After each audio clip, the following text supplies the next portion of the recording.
Okay. आता आहे ना काय करायचं, हे जे आहे ना कंबर वाकलेली पाहिजे. आपण असं खाली उलटी पॅन्ट असेल ना तर खेळणं अवघड आहे, कारण मग पायात खूप गॅप तयार होतं.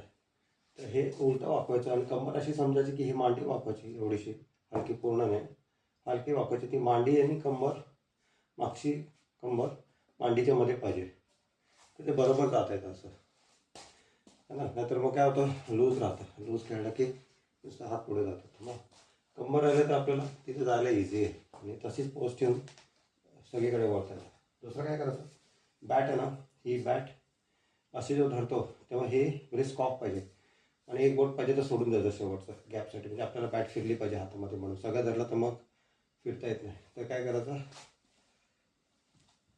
हे हे हे गॅप करायची आणि ही तशीच रिस्क बॅकस्विंग करताना पण तशीच राहिली पाहिजे. ती अशी नाही झाली पाहिजे, ही अशीच राहिली पाहिजे. आणि अशी बॅट फेकायची, असं ॲडजस्ट करायचं.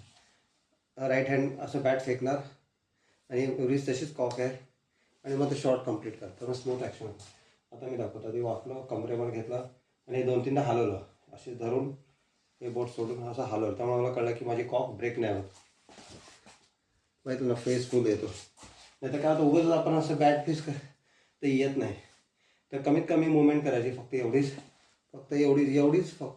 फक्त अलाइनमेंटवाली करायची आणि शॉट मारायचा. खूप हालचाल करायची गरज नाही. आणि हे पायाच्या जवळनं बॅट आणायची, बरोबर सांगायचं. वाकलं सरळ पारला, तिकडे कंबर केली, वाकलं नी थोडंसं मांड्या वाकलं, मांड्याने कंबर एकत्र केलं, मस्त फेस पूर्ण कट पण लागला. आणि ड्राईला पण, आणि कमरेप्रमाणे बघायचा बॉल कुठे आहे.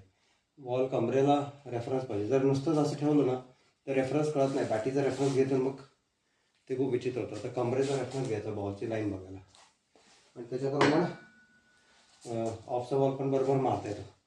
माहिती ना, फुल फेस मी ॲडजस्ट केला. आणि ही कॉक असल्यामुळे ना बरोबर असं केलं, म्हणजे हे असं केलं, हे बॅट उचलून फेकून दिली बॅट, आणि तसंच ही लूज झाली. म्हणजे हे असं केलं, मग पूर्ण ग्रिप पकडली, मग शॉट कंप्लीट केला.